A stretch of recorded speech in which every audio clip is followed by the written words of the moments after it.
The alarm on Meridian Station had been ringing inside my head long before it ever touched my ears. I was pushing my cleaning cart down the diplomatic corridor when 3 guards from the Vaynor Empire ran past me so fast that the wind from their armor knocked a stack of folded towels off my cart. Nobody stopped to apologize. Nobody even looked at me. That was normal. What was not normal was the look on their faces. Pure panic. I pressed myself against the wall and let them pass. My name is Daniel Hart, and I have worked the night shift on this station for almost 2 years. I mop floors, empty trash bins, and fix the occasional broken light panel. I am not a diplomat. I am not a soldier. I am the kind of person whose name nobody bothers to learn, because to the important people walking these halls, I am simply part of the furniture. But even furniture has ears. I followed the noise, not because I wanted trouble, but because trouble was already spilling into my section of the station, and someone was going to have to clean up whatever mess it left behind. That was my job. That had always been my job. The commotion led me to the grand dining hall, the one reserved for high-level meetings between our species and the Vaynor Empire, a civilization far older and far more advanced than ours. Through the reinforced glass doors, I could see a long table covered in more food than I had ever seen in one place. Roasted meats from 3 different worlds, fruits that glowed faintly under the lights, dishes prepared by chefs who had trained for decades just to cook for royalty. And sitting at the head of that table was a young woman unlike anyone I had ever seen. Her skin held a pale blue undertone, almost like moonlight caught beneath the surface. Her eyes were a deep violet, sharp and tired at the same time. She wore a gown made of some material that shimmered when she moved, yet she sat completely still, her hands folded in her lap, staring at the food in front of her like it had personally wronged her. She had not touched a single plate. Around her stood a circle of anxious officials, both human and alien, whispering to each other in hushed, desperate tones.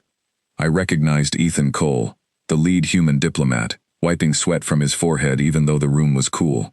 Beside him stood Commander Grace Whitman, the station's ranking officer, her arms crossed so tightly, it looked like she was holding herself together by force. "She has not eaten in 4 days," I heard Ethan whisper to Grace. "If she collapses during the treaty signing, the Vaynor Empire will say we tried to poison her. Do you understand what that means? It means no peace agreement. It means our colonies stay unprotected.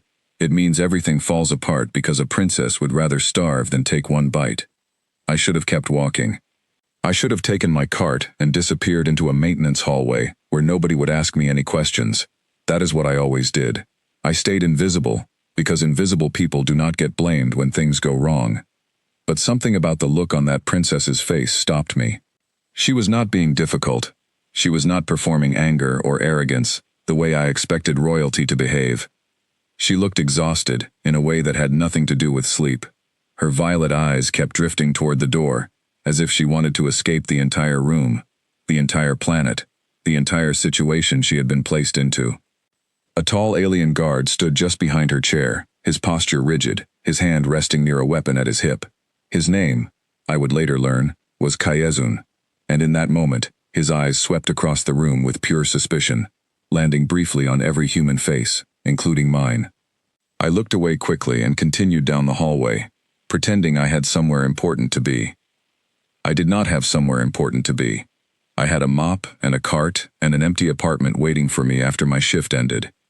For the rest of that night, I could not stop thinking about her.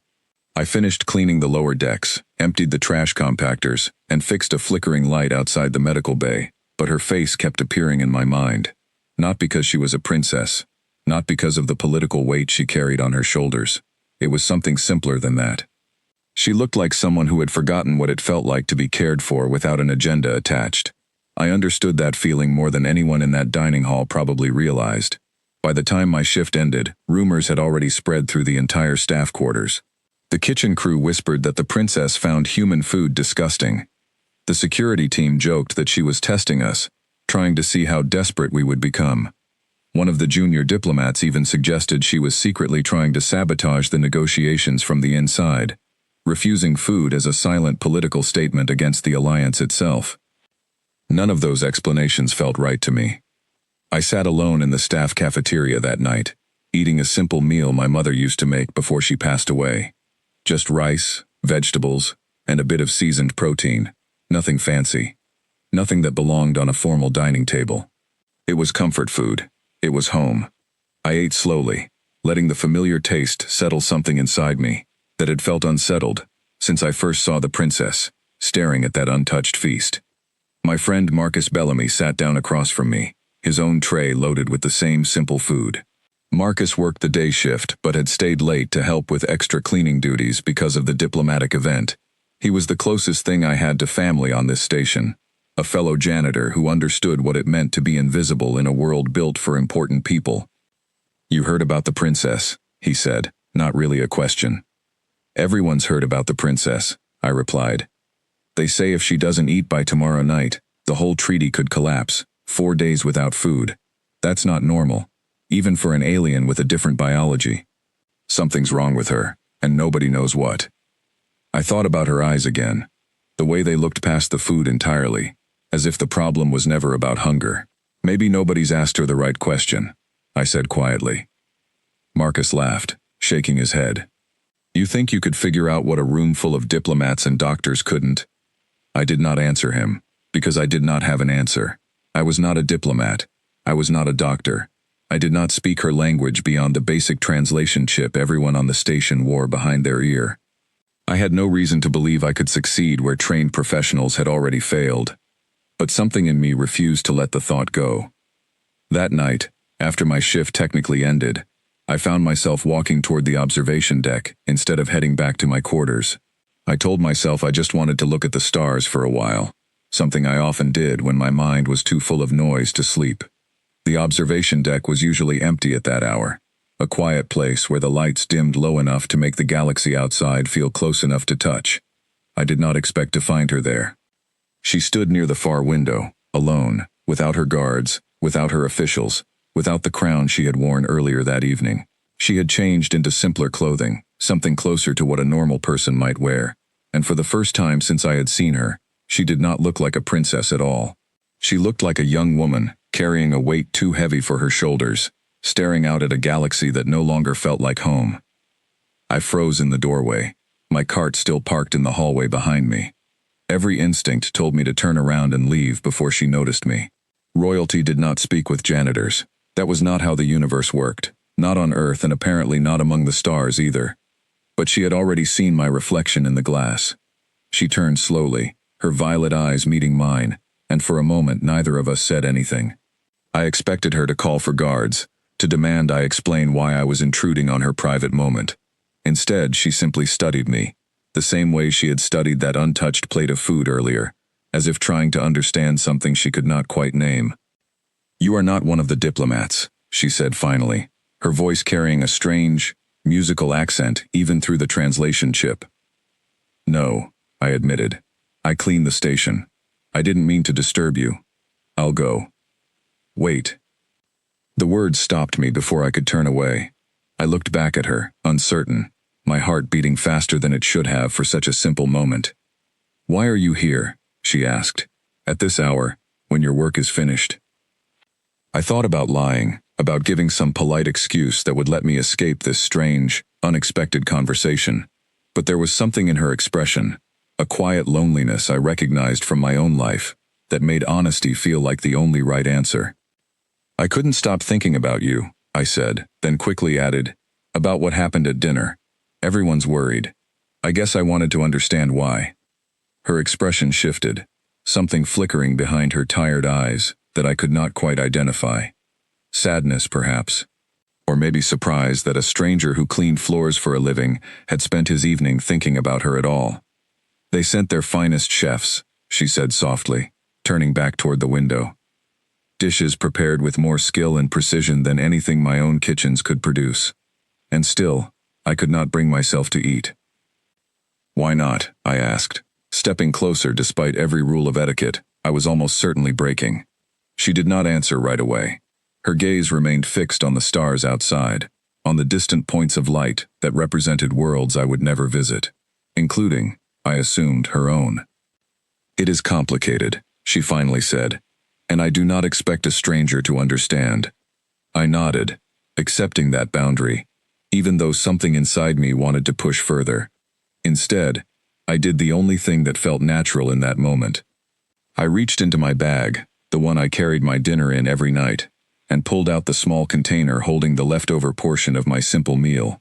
Rice, vegetables, seasoned protein, nothing special, nothing fit for a princess. I don't know anything about diplomacy, I said, holding it out to her. And I definitely don't know anything about royal customs. But this is what I eat when I need something that feels real. My mother used to make it for me. It's not fancy. It's probably not even something your body was designed to process. But if you want it, it's yours. She stared at the container for a long moment, her expression unreadable.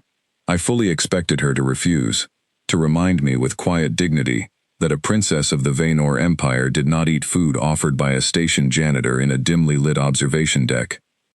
Instead, she reached out and took it from my hands, her fingers wrapped around the container carefully, almost reverently, as if she were handling something far more valuable than a simple meal in a plastic dish.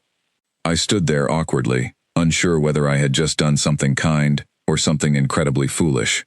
Offering food to royalty without permission from a single official felt like the kind of mistake that could end with me losing my job, or worse. But she did not call for guards. She did not look offended. She simply opened the container and studied its contents with quiet curiosity, the steam still rising faintly from the rice.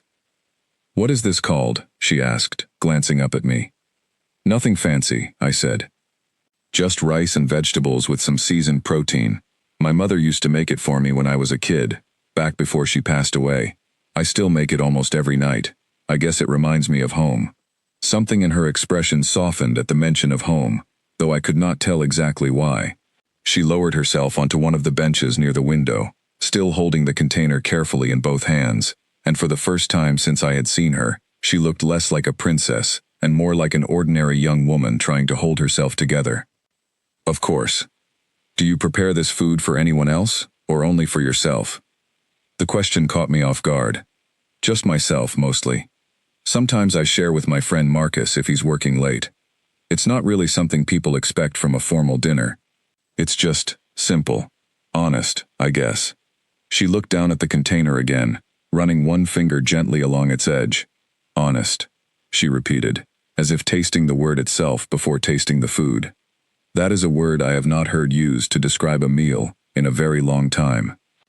I sat down on the bench across from her, close enough to talk comfortably, but far enough to respect whatever invisible boundary still existed between a janitor and a princess. The station hummed quietly around us, the distant sound of engines and life support systems blending into the silence of the observation deck. "Can I ask you something too?" I said. She nodded, still studying the food in front of her. "Why haven't you eaten? Everyone downstairs is terrified you're going to collapse before the treaty gets signed. They've tried everything, every dish imaginable, but none of it seems to matter to you." For a long moment, she said nothing. The silence stretched between us, filled only by the soft hum of the station and the distant glow of stars beyond the glass. I began to worry I had pushed too far, that I had broken whatever fragile trust had formed between us in these last few minutes. Then she finally spoke, her voice quieter than before, carrying a weight that made the entire room feel heavier.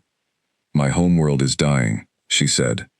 "Not from disease, not from disaster, from war. A war that has stretched across 3 generations, fought over resources that grow scarcer with every passing year. My people are starving, Daniel." I blinked in surprise. "You know my name?" "I heard the other janitor say it, before you arrived. Oh, Marcus, I believe." I filed that detail away, oddly touched that she had remembered something so small, but I did not interrupt her again. She continued, her violet eyes distant, as if she were seeing something far beyond the walls of the station. "While I sit at tables covered in food from a dozen different worlds, children on my homeworld go to sleep with empty stomachs. While ambassadors debate treaties and alliances in rooms filled with luxury, my own soldiers ration what little food remains between them. I am supposed to be their princess. I am supposed to represent them. And yet here I am, surrounded by abundance I did not earn, while they suffer for a war I did not start but must someday inherit." Her hands tightened slightly around the container in her lap. "Every dish they place before me feels like a mockery, like a performance designed to impress diplomats while ignoring the truth of what my people actually endure.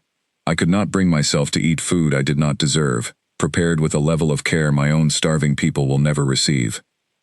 I sat there in stunned silence, finally understanding why 4 days of expertly prepared meals had failed where a plastic container of leftover rice had succeeded. It was never about taste. It was never about the skill of the chefs or the quality of the ingredients. It was about what the food represented. "This," she said, lifting the small container slightly. "This is different. There is no performance here. No attempt to impress me or manipulate the negotiations through generosity. You offered this simply because you thought I might need it. Nothing more." I didn't think about it that deeply, I admitted honestly. I just saw someone who looked like she needed something real. She almost smiled at that, the first genuine expression I had seen cross her face since our conversation began. Perhaps that is exactly why it matters. She lifted a small portion of the rice with the utensil I had packed alongside it, studying it for a moment before finally tasting it. I watched carefully, half expecting her to react with disgust, given how different our biologies likely were.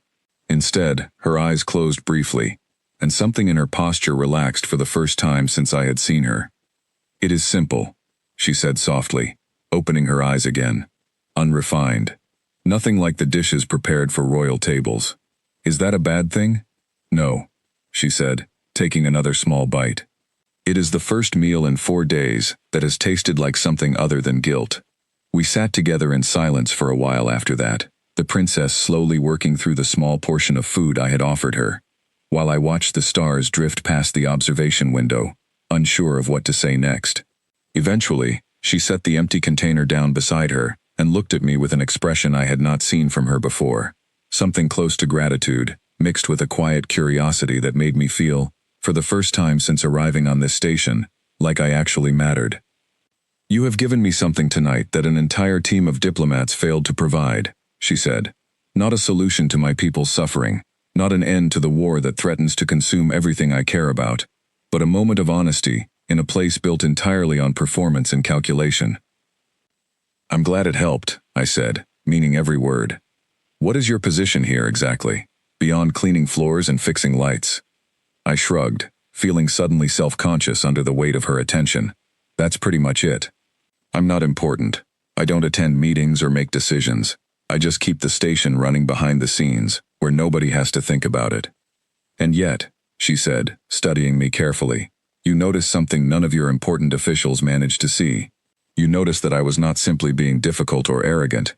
You noticed pain, and instead of ignoring it the way everyone else did, you offered comfort without expecting anything in return." I did not know how to respond to that, so I said nothing, letting her words settle into the quiet space between us. "Where I come from," she continued, "kindness always carries a price. Nobles offer gifts to secure loyalty. Diplomats offer favors to gain influence. Even simple gestures of comfort are calculated, designed to create obligation or advantage. I have lived my entire life surrounded by generosity that was never truly free."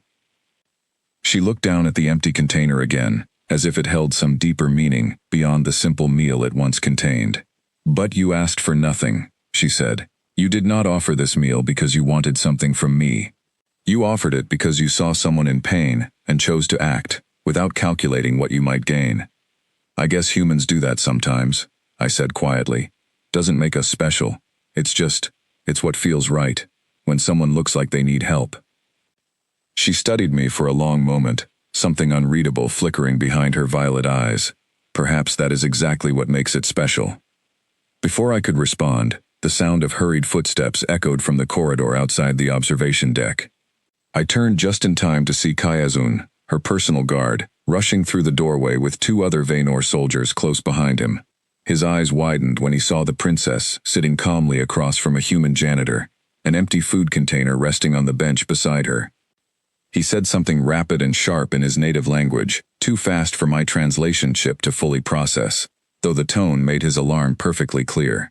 The princess raised a hand calmly, silencing him before he could finish whatever warning or accusation he had been prepared to deliver.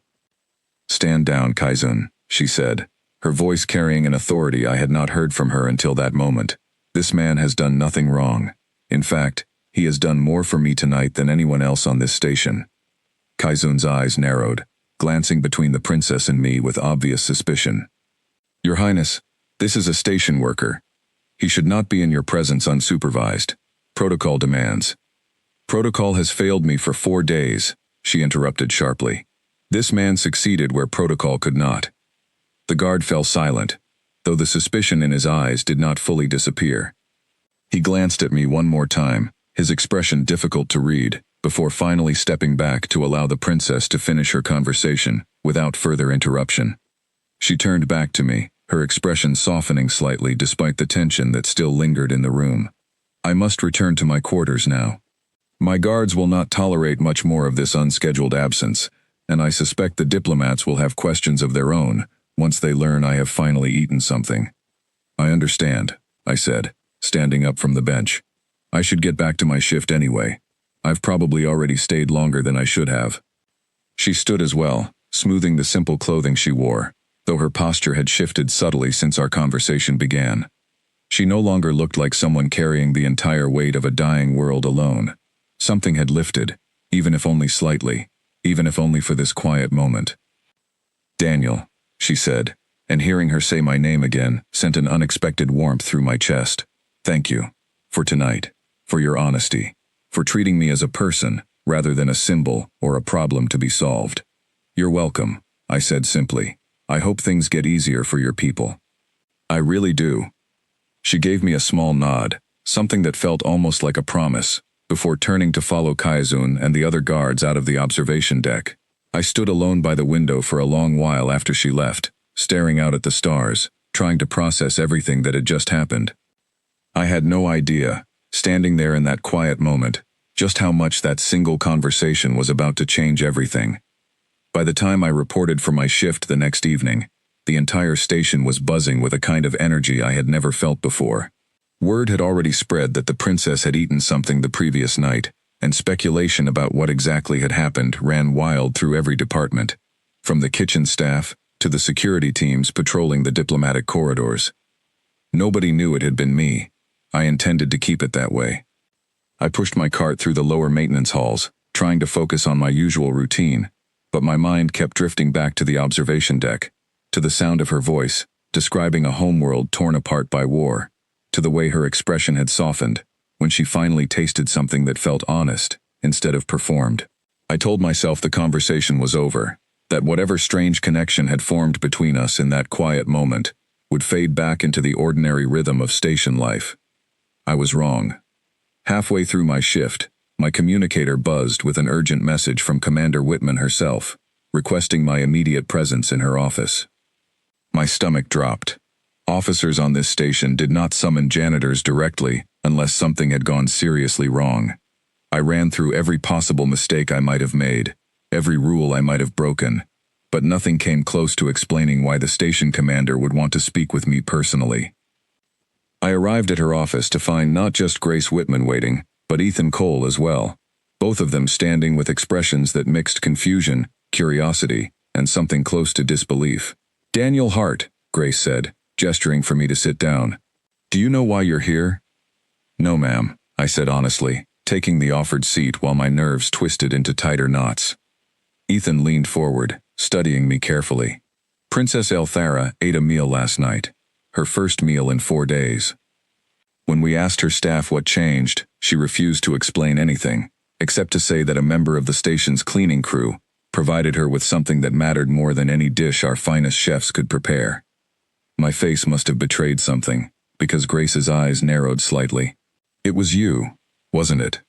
I hesitated, unsure whether admitting the truth would get me into trouble or somehow save the situation entirely. But lying felt wrong, especially after everything the princess had shared with me the night before. "Yes," I admitted quietly. I found her alone on the observation deck. She looked, I don't know, exhausted in a way that had nothing to do with sleep. I offered her some of my dinner, simple food, nothing special. She ate it. Grace and Ethan exchanged a look I could not fully interpret, something between shock and relief. "Do you understand what you've accomplished?" Ethan said, his voice carrying a strange mixture of amazement and disbelief. "A team of the finest diplomats and chefs on this station failed for 4 days. You succeeded in 1 evening, without any training, without any understanding of diplomatic protocol. I didn't accomplish anything, I said, feeling suddenly defensive. I just talked to her. Like a person, not a problem to be solved. Something in my words seemed to land heavily in the room, and Grace's expression shifted into something more thoughtful. That might be exactly the problem we've had this entire negotiation, she said slowly. We've been treating her like a diplomatic obstacle instead of an actual person carrying real burdens. Ethan nodded, rubbing his temples as if trying to process everything unfolding in front of him. This complicates things significantly. The Vaynor Empire operates on very rigid social hierarchies. A princess forming any kind of personal connection with a low-ranking worker from another species is almost unheard of within their culture. It could either strengthen our position in these negotiations or completely destabilize the fragile trust we've built so far. What happens now? I asked, my nerves returning as I realized the conversation had shifted from simple curiosity into something with far larger implications. Before either of them could answer, my communicator buzzed again, this time carrying a message directly from the Vaynor delegation, requesting my presence at the formal dinner scheduled for that evening. Not as a member of the cleaning staff, but as a specific guest requested personally by Princess Aelthara. Grace stared at the message on my screen, her eyebrows raised in obvious surprise. Well, she said finally, it seems the decision has already been made for us. That evening, I found myself standing outside the grand dining hall, wearing a borrowed formal uniform that fit awkwardly across my shoulders, feeling more out of place than I had ever felt in my entire life. Marcus had helped me get ready, though he could not stop laughing at how uncomfortable I looked in clothing, so different from my usual work attire. You're about to have dinner with an alien princess, he said, adjusting my collar one final time. This might be the strangest thing that's ever happened on this station. I still don't understand why she wants me there, I admitted, my hands shaking slightly as I stared at the ornate doors leading into the dining hall. Maybe she just wants someone honest, in a room full of people who aren't, Marcus said, giving my shoulder a reassuring squeeze before stepping back to let me enter alone. The dining hall looked exactly as intimidating as I remembered from my brief glimpse the previous day, except now every important official on the station seemed to be present, along with a significant portion of the Vaynor delegation. Conversations quieted as I stepped inside, dozens of eyes turning to study the human janitor who had somehow earned a seat at this table. I spotted Aelthara immediately, seated at the head of the table just as before, though her posture looked completely different from the exhausted, hollow expression she had worn during my first glimpse of her.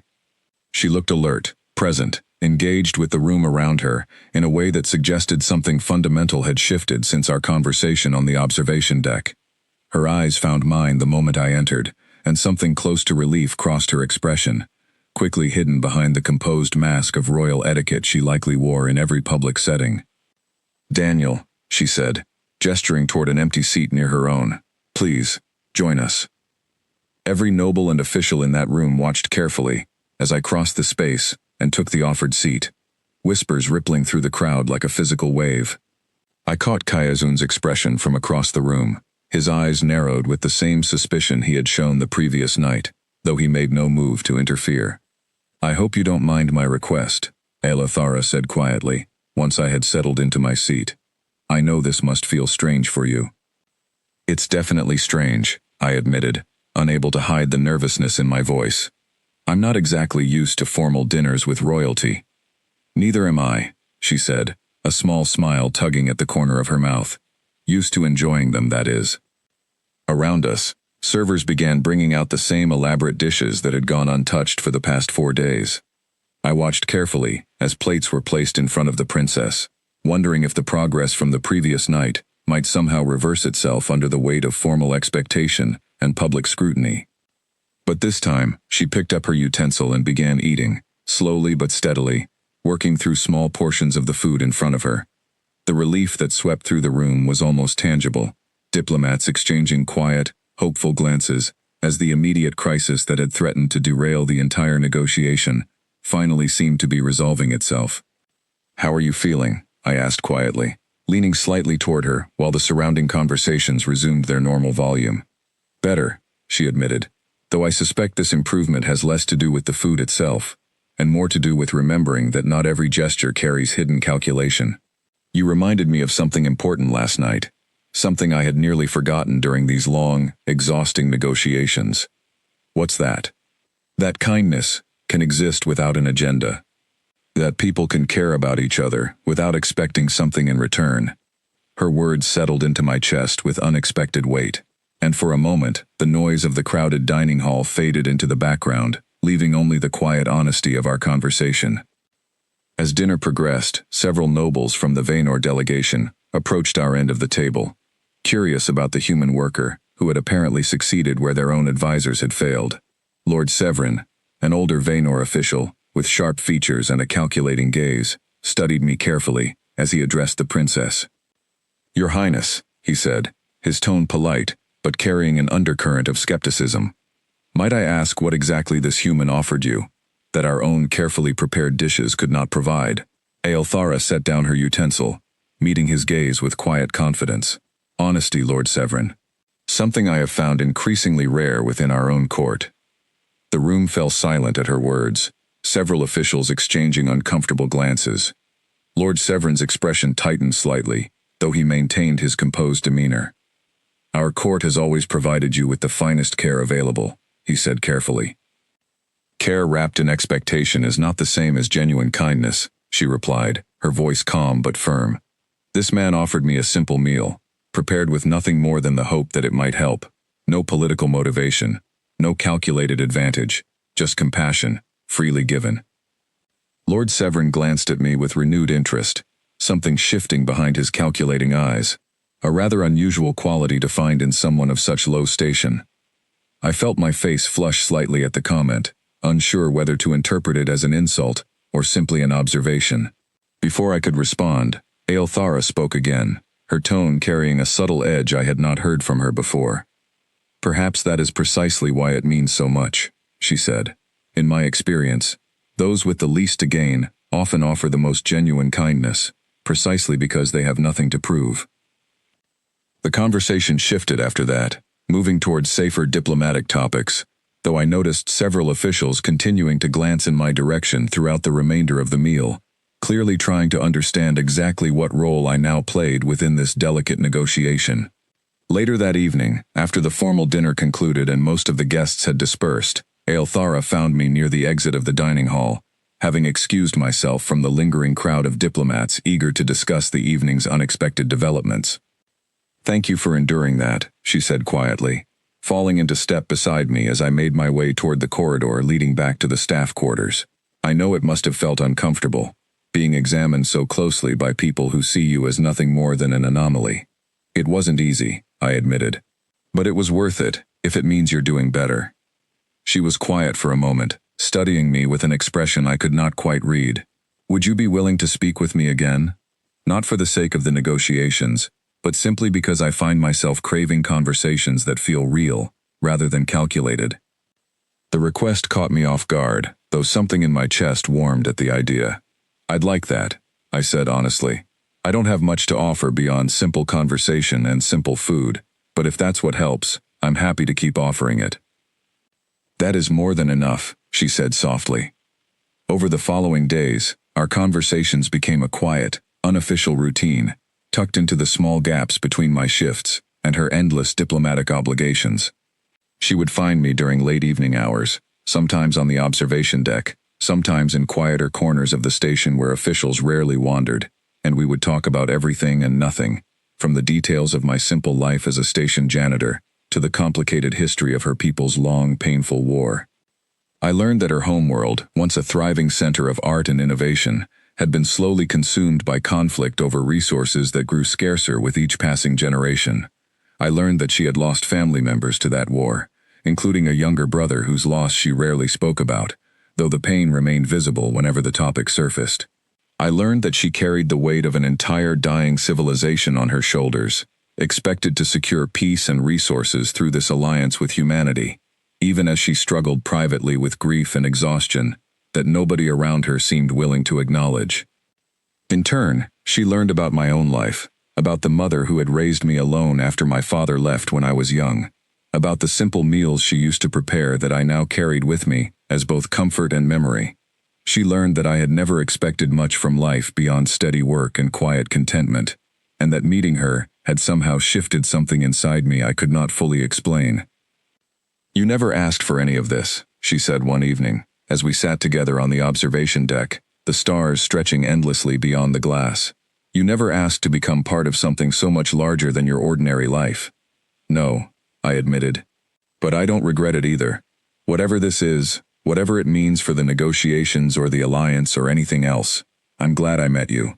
She smiled, something warm and genuine crossing her features, free of the careful composure she wore during official proceedings. "As am I," she said quietly, "more than you know." Neither of us realized, in that quiet moment beneath the stars, just how quickly the fragile peace we had found together was about to be tested by forces far beyond our control.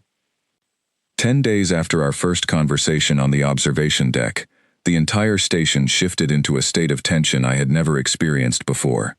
The final round of treaty negotiations had been scheduled, the moment when both delegations would either finalize the alliance between humanity and the Vaynor Empire, or watch months of careful diplomacy collapse entirely. I felt the weight of that pressure everywhere I walked, in the tightened expressions of station officials, in the hushed, urgent conversations happening in every corridor, in the increased security presence patrolling the diplomatic wing. Even my simple job of cleaning floors and fixing lights felt heavier, knowing that somewhere beyond those closed doors, the future of two entire civilizations hung in a delicate balance. I had not seen Elthara in 2 full days, her schedule consumed entirely by preparation meetings and strategy sessions with her own advisors. I told myself the distance was natural, given the circumstances, but something in my chest ached with worry regardless. I missed our quiet conversations. I missed the way her expression softened whenever she spoke with me, free from the careful mask she wore during official proceedings. I was cleaning the hallway outside the main conference room when Kayezin found me, his expression unusually serious, even for someone who rarely displayed anything other than stern professionalism. "Human," he said, his tone carrying none of the hostility I had grown used to from our previous interactions. "The princess requests your presence." I set down my cleaning supplies immediately, following him through the winding corridors, toward a private meeting room I had never been permitted to enter before. Kayezun remained silent throughout our walk, though I noticed his posture seemed less rigid than usual, as if some of his earlier suspicion toward me had finally begun to fade. Aelthara stood near a window when I entered, her back turned toward the door, her shoulders carrying visible tension, despite her otherwise composed posture. She turned as I approached, and the exhaustion in her eyes told me immediately that something had changed since our last conversation. "Daniel," she said, relief evident in her voice. "Thank you for coming." "What's wrong?" I asked, closing the distance between us. "You look like something's happened." She sighed, running a hand through her hair, in a gesture that felt far more human than I expected from someone raised within such rigid royal customs. "The negotiations have hit a difficult point. My own advisors, including Lord Severin, are pushing me to demand harsher terms from your people, arguing that humanity's desperation for allies against emerging threats gives us significant leverage. Do you agree with them?" "No," she said firmly. "But convincing my own court otherwise has become increasingly difficult. They see this alliance purely through the lens of political advantage, calculating every possible benefit without considering what genuine partnership might actually mean for both our peoples." I thought about everything she had shared with me over the past 10 days, about the war consuming her homeworld, about the desperate need for resources and support that had brought her to this station in the first place. "What do you want to happen?" I asked. "Not what your advisors want. What do you actually believe is right?" She turned to face me fully, something vulnerable crossing her expression. "I believe this alliance should be built on trust, not calculated advantage. I believe humanity has shown my people something valuable during these negotiations, something my own court has largely forgotten how to offer each other." "What's that?" "Genuine kindness," she said softly. "The kind you showed me that first night on the observation deck. The kind that exists without expecting anything in return." Before I could respond, the door opened behind us, revealing Lord Severin flanked by 2 other Vaynor officials, their expressions carrying the same calculating sharpness I remembered from our previous encounter at dinner. Your Highness, Lord Severin said, his eyes flicking toward me with obvious disapproval. The final negotiation session begins within the hour. I would advise you to prepare accordingly, rather than spending your remaining time with station staff. I am preparing exactly as I intend to, Aelthara replied, her tone carrying a firmness I had not heard from her before. And Daniel will be attending this session alongside me. Lord Severin's expression tightened with obvious displeasure. Your Highness, this is a critical moment for our people. Bringing a human worker into such sensitive proceedings could be perceived as a significant breach of protocol. Protocol has guided our people through generations of war and suffering, Aelthara said sharply. Perhaps it is time we considered a different approach. The tension in the room grew thick enough that I could feel it pressing against my chest, though Aelthara stood firm against Lord Severin's obvious disapproval, her posture radiating a confidence I had not seen from her since our very first conversation. Eventually, Lord Severin gave a stiff nod, though his expression made clear that he remained far from convinced. As you wish, Your Highness, he said, before turning to leave the room, his fellow officials following closely behind. Once the door closed, Aelthara let out a slow breath, some of the tension leaving her shoulders. I apologize for that. Lord Severin has never approved of the connection we've formed. Are you sure you want me there? I asked. I don't want to make things harder for you. I need you there, she said, meeting my eyes with quiet intensity. Not because of anything political, but because you remind me of what actually matters, in a room where everyone else has forgotten. The final negotiation session began exactly as scheduled, held within the same grand conference room where I had first heard whispers of the princess's refusal to eat. This time, however, the room felt different, charged with an energy that made every conversation feel like it carried the weight of entire civilizations. I stood near the back of the room, close enough to observe everything unfolding, though far enough to avoid drawing unnecessary attention. Grace Whitman and Ethan Cole represented humanity's interests, seated across from Aelthara and her advisors, including a visibly displeased Lord Severin. The discussion began smoothly enough, both sides reviewing terms that had already been carefully negotiated over the preceding weeks. But as the conversation shifted toward resource allocation and mutual defense commitments, tension began building steadily, each side pushing for advantages that threatened to unravel weeks of careful diplomatic progress. Our people cannot commit to unlimited resource sharing without guaranteed protection in return, Lord Severin argued, his voice carrying sharp authority. Humanity's own military capabilities remain unproven against threats our people have faced for generations. And our resources cannot be extended indefinitely without assurance that this alliance represents genuine partnership rather than simple exploitation of humanity's willingness to help, Ethan countered, his own frustration becoming increasingly apparent. The negotiations continued in this manner for nearly an hour, both sides trading calculated demands and careful concessions, the entire process feeling less like genuine partnership and more like a complex game, where trust remained conspicuously absent. I watched Aelthara throughout this exchange, noticing the growing frustration behind her otherwise composed expression, until finally, she raised her hand, silencing the room entirely. Enough, she said firmly, standing from her seat.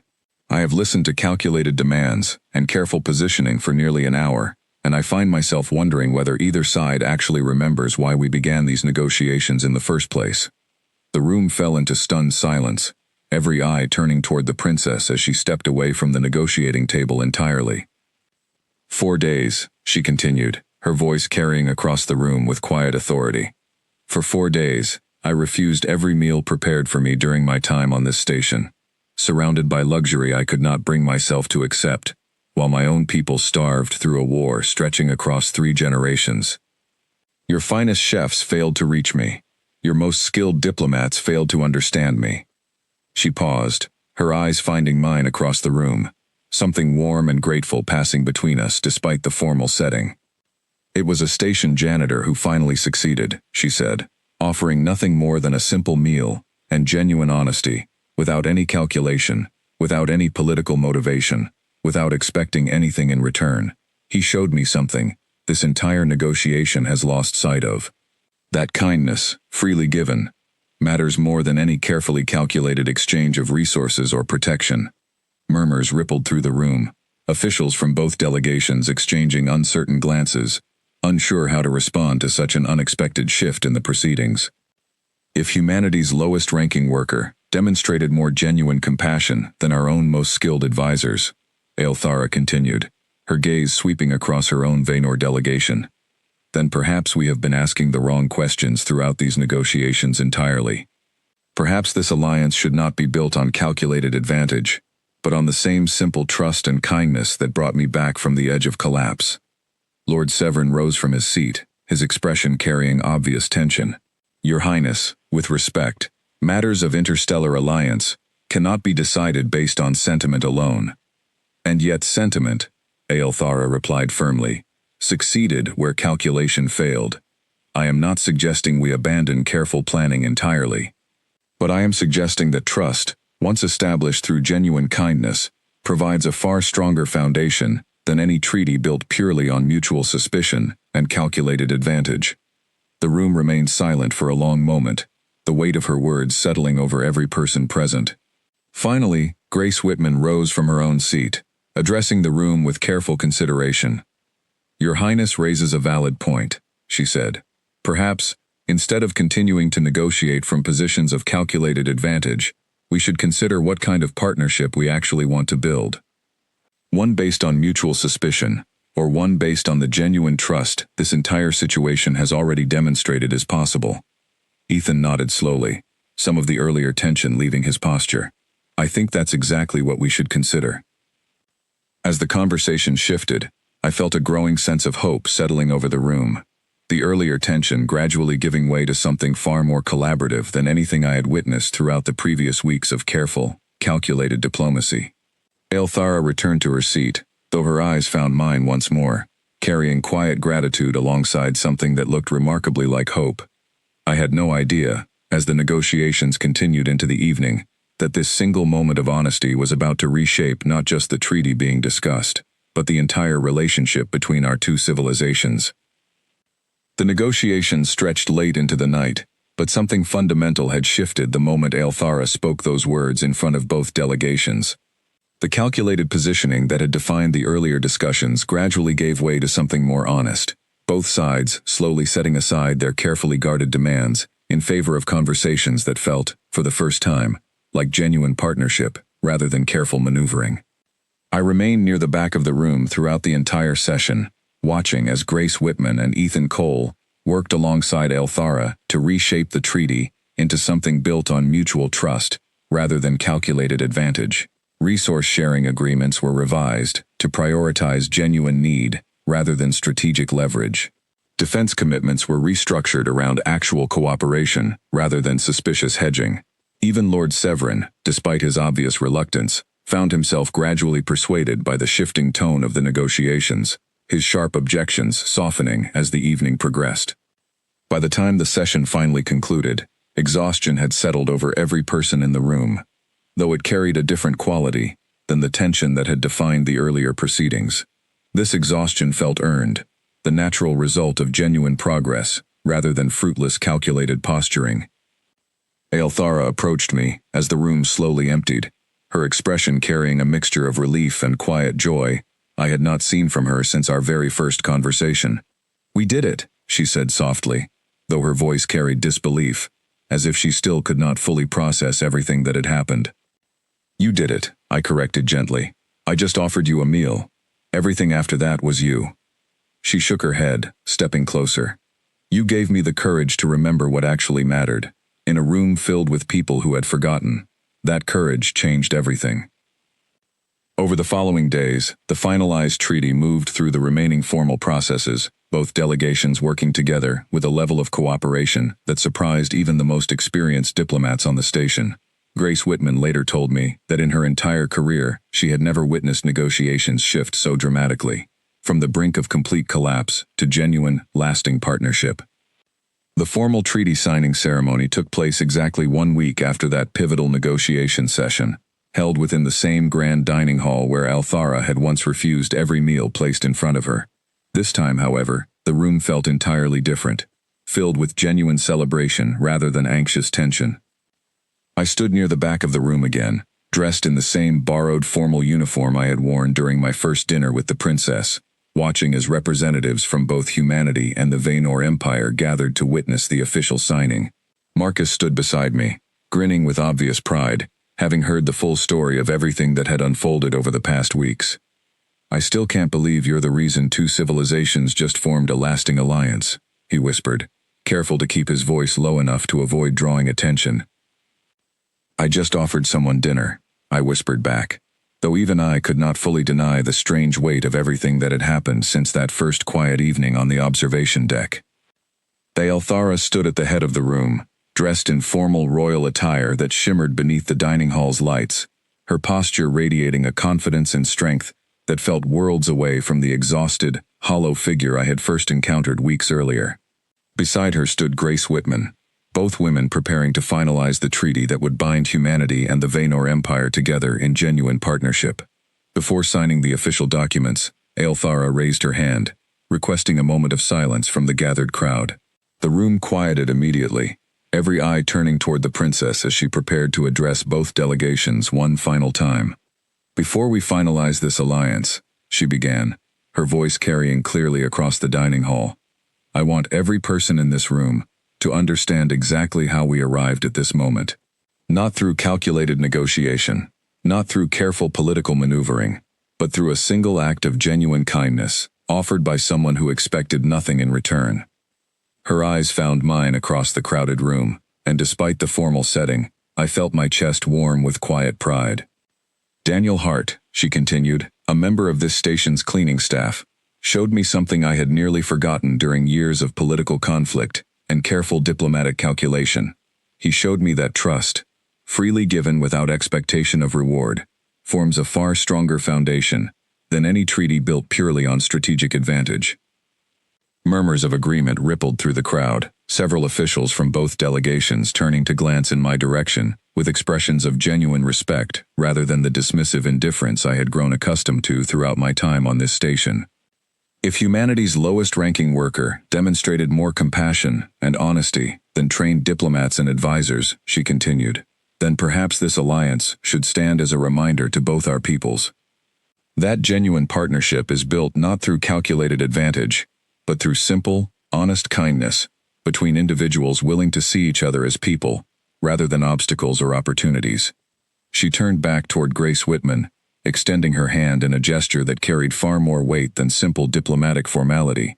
"It is with genuine hope, rather than calculated caution, that I sign this treaty today, believing wholeheartedly that the partnership between our peoples will be defined by the same honesty and compassion that brought us to this moment." Grace Whitman clasped the princess's hand firmly, both women signing the official treaty documents, while the gathered crowd erupted into genuine, heartfelt applause.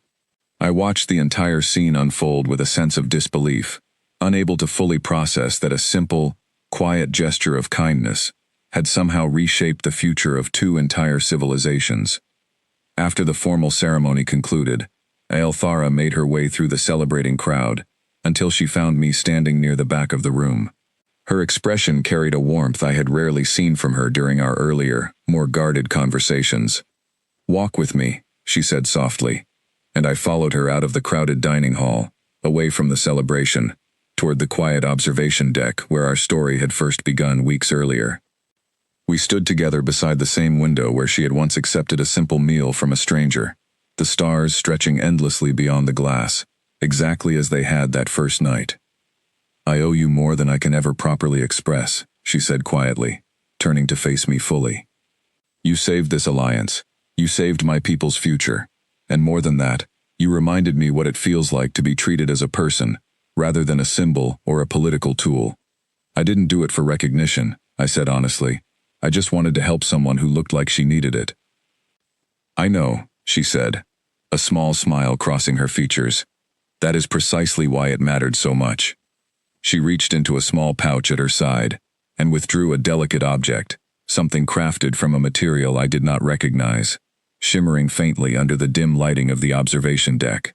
She held it out toward me carefully. "This belonged to my brother," she said softly, "before the war took him from us. It represents trust and loyalty within our culture, traditionally given only to those who have proven themselves worthy of genuine friendship, free from political obligation." I hesitated, unsure whether accepting such a personal gift felt appropriate given everything that had happened. I can't accept something so meaningful.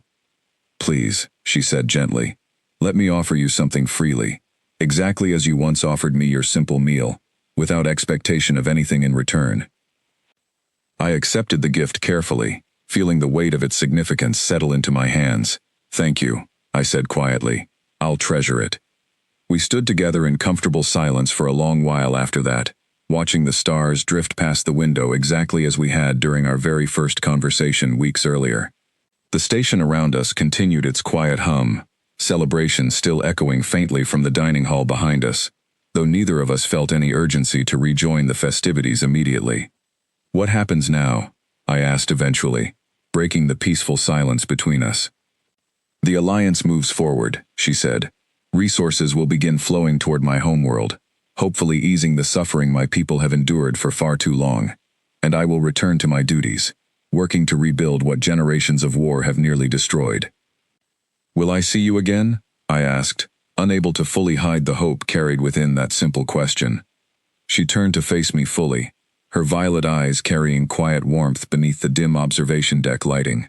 I intend to remain closely involved with this alliance moving forward, which means frequent visits to this station will likely become necessary. I'd like that, I admitted. As would I, she said softly. In the weeks that followed, the alliance between humanity and the Vaynor Empire flourished, built upon a foundation far stronger than any calculated treaty could have provided alone. Resources began flowing steadily toward her homeworld, easing decades of suffering that generations of war had inflicted upon her people.